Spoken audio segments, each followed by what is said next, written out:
నమస్తే, నేను మీ ఎస్ఎస్వి భాస్కర్రావు. మీరు చూస్తున్నది ది ఫెడరల్ ఆంధ్రప్రదేశ్.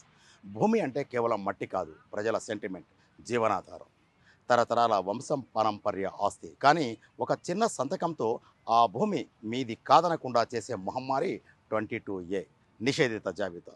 పేద బడుగు వర్గాల ఆస్తులను రాత్రికి రాత్రే నిషేధ జాబితాలో పెట్టి వారి ప్రాణాలను బలి తీసుకుంటున్న ఈ 22A రాక్షస చట్టం వెనక ఉన్న అసలు కుట్ర ఏంటి? పెద్దలు, రాజకీయవేత్తలు భూములను ఎలా కాటేస్తున్నారు? సుమారు 22 నుంచి 25 లక్షల వరకు నిషేధిత జాబితాలో ఉన్న భూములకు విముక్తి లభించేది ఎప్పుడు? అదే సందర్భంలో పేద బడుగు బలహీన వర్గాలకు వారి ఆస్తి వారికి దక్కేది ఎప్పుడు అనేది ఇప్పుడు ప్రధాన చర్చకు దారితీసింది. ఈ వివరాలకు వెళ్లే ముందు తాజాగా రాష్ట్ర రెవెన్యూ శాఖ మంత్రి అనగాని సత్యప్రసాద్ ఒక చిన్న ఆశను మొలకెత్తించే మాటలు చెప్పారు. రాష్ట్ర రెవెన్యూ శాఖ మంత్రి అనగాని సత్యప్రసాద్ 22A పై స్వల్ప ఊరట కలిగించే మాటలు చెప్పారు.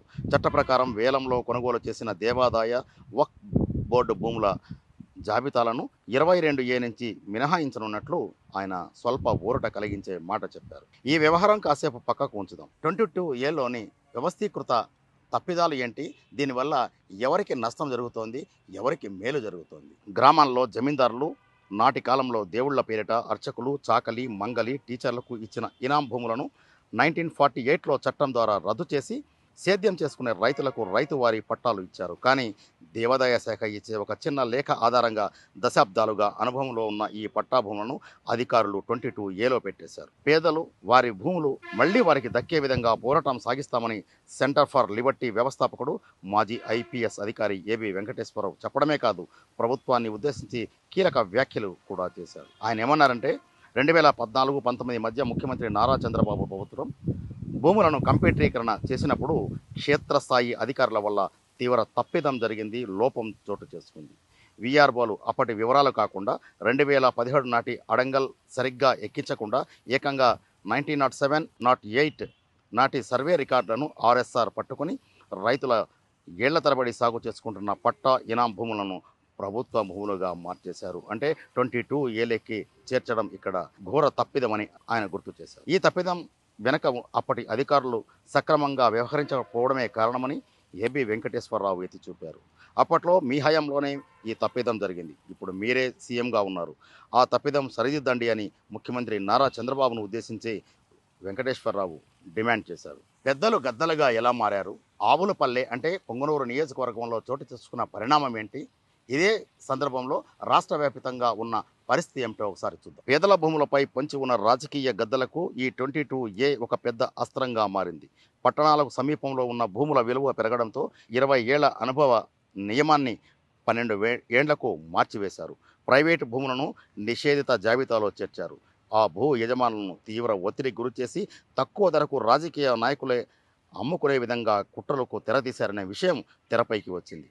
2019లో రాష్ట్రంలో అధికారంలోకి వచ్చిన వైఎస్ జగన్ ప్రభుత్వంలో 20 సంవత్సరాల నాటి అనుభవం ఉన్న భూములను అమ్ముకోవచ్చు అనే ఒక మంచి నిర్ణయం చేశారు.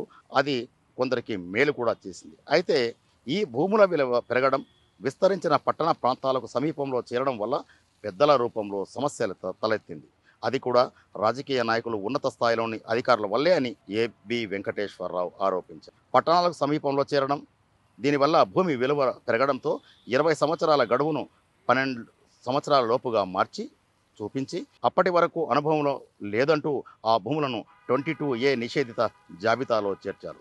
దీంట్లో ప్రధానంగా రాజకీయ నాయకులు, ఉన్నత స్థాయి బ్యూరోక్రాట్లలో కొందరు ఆ స్థలాలపై కన్ను వేయడమే ఇందుకు నిదర్శనం అనే ఆరోపణలు కూడా ఉన్నాయి.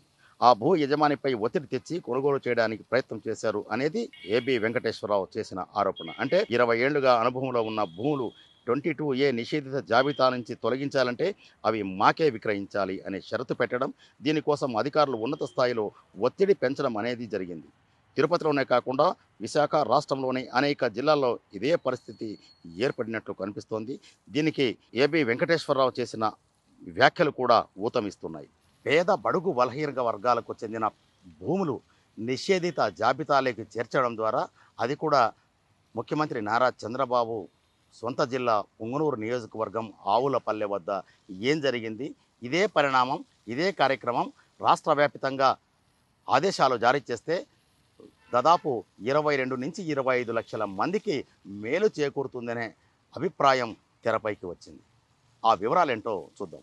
1960 నుంచి రైతులు సేద్యం చేసుకుంటున్న 910 ఎకరాలను వైసీపీ ప్రభుత్వంలో 22ఏలో చేర్చి అధికార పార్టీ నాయకుడి దారాదత్తం చేసే ప్రయత్నం జరిగింది. మదనపల్లి సబ్ కలెక్టర్ కార్యాలయంలో రికార్డుల దగ్ధం వెనక కూడా ఇదే కుట్ర ఉందనే ఆరోపణలు వచ్చాయి. అయితే కూటమి ప్రభుత్వం అధికారంలోకి వచ్చిన తర్వాత ముఖ్యమంత్రి నారా చంద్రబాబు ఒకే ఒక ఆదేశంతో పుంగనూరు నియోజకవర్గం ఆవులపల్లె వద్ద 910 ఎకరాలను 22A జాబితా నుంచి తొలగించి రైతులకు ఊరట కల్పించారు.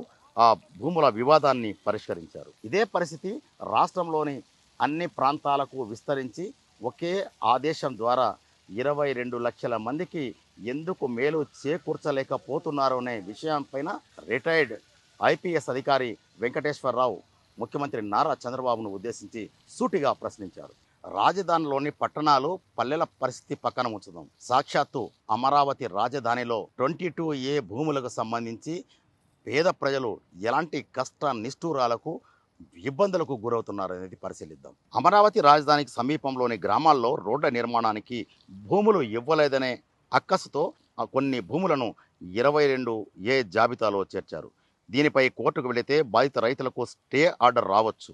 ఆ లోపలే ప్రభుత్వం తీసుకున్న భూముల్లో రోడ్ల నిర్మాణం పూర్తి చేస్తే బడుగు రైతులకు దిక్కెవరు? అంతేకాకుండా న్యాయస్థానాలు తుది నిర్ణయాలు తీసుకున్నా మళ్ళీ ఇదే అంశంపైన ప్రభుత్వం ఉన్నత స్థాయి కోర్టు కంటే సుప్రీంకోర్టుకు వెళితే బాధితులకు ఎలాంటి మేలు జరుగుతుందనేందుకు అమరావతిలో చోటు చేసుకున్న ఘటనే నిదర్శనం. రాష్ట్రంలో 14 లక్షల నుంచి 22,000 ఎకరాలకు పైగానే 22A పరిధిలోకి తెచ్చిన భూముల మాటలేంటి?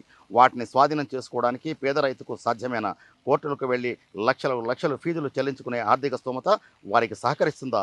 దీంతో బాధితులు న్యాయ పోరాటంలో నలిగిపోతున్నారు. ఇదే సందర్భంలో రాజకీయంగా ఉన్నత స్థానంలో నిలిచి అదే సందర్భంలో రాజవంశీకుడైన అశోక్ గజపతి రాజుకు సంబంధించిన భూముల వ్యవహారంలో ఆయన తేల్చుకోలేని పరిస్థితి ఏర్పడింది. అంటే ఇక సామాన్యుల పరిస్థితి ఏమిటనే ప్రశ్న కూడా ఇక్కడ ఉత్పన్నమవుతుంది. విషాదం ఏమిటంటే ఒక తహసీల్దార్ పొరపాటున 22ఏలో భూమిని చేర్చితే దాన్ని తొలగించే అధికారం మళ్ళీ ఆ తహసీల్దార్ కానీ ఆర్డీఓ, కలెక్టర్ లేదా CCLAకి కూడా ఉండదు.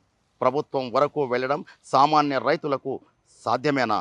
ఆ కోవలోనే కర్నూలు జిల్లా చిన్నటేకూరులో 131 మంది చిన్నకారు రైతులు 22ఏలో తమ భూములను చేర్చడంతో ఆ ఆంక్షలతో నలిగి సతమతమవుతున్నారు. అంతిమంగా కోర్టుకు వెళ్లారన్నా ఒక్కో హీరింగ్కు 5 లక్షల రూపాయల వరకు భరించే స్తోమత పేద రైతులకు ఉందా? ఒకవేళ రైతుకు అనుకూలంగా తీర్పు వచ్చినా ప్రభుత్వం మళ్ళీ అప్పీలుకు వెళ్తే ఆ ఖర్చులు ఎవరు భరిస్తారు?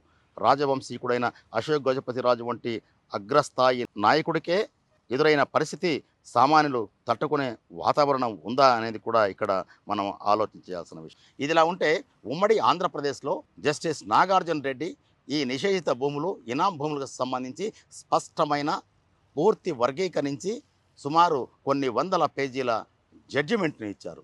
ఆ తర్వాత కూడా ఇప్పటి తెలంగాణ ప్రభుత్వం లేదంటే ఆంధ్రప్రదేశ్ ప్రభుత్వం అప్పీలుకు వెళ్ళిన దాఖలాలు లేవు. దీనివల్ల రాష్ట్ర హైకోర్టు జడ్జి నాగార్జున రెడ్డి ఇచ్చిన తీర్పే అంతిమం. అదే శిలాశాసనం.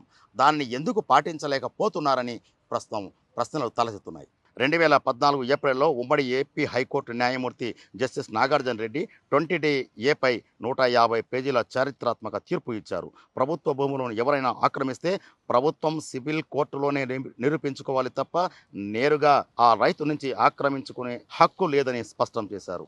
ఈ తీర్పుపై అటు ఆంధ్ర ఇటు తెలంగాణ ప్రభుత్వాలు అప్పీలుకు వెళ్లిన దాఖలాలు కూడా లేదు. కాబట్టి అదే అంతిమం. ఇదిలా ఉంటే రాష్ట్ర రెవెన్యూ శాఖ మంత్రి స్వల్ప ఊరట ఇచ్చే మాటలు చెప్పారు. 22A జాబితా అనేది పేదలకు మానసిక వేదన, మరణాలకు దారి తీసే పరిస్థితే కాదు, ఎన్నికల సమయంలో వారి వేదన పార్టీలకు ఉరితాళ్లుగా అవుతాయనే భావనకు వచ్చారు. దీంతో 2014లో కంప్యూటరీకరణలో జరిగిన తప్పిదాలను సరిదిద్దే పనిలో పడ్డారు.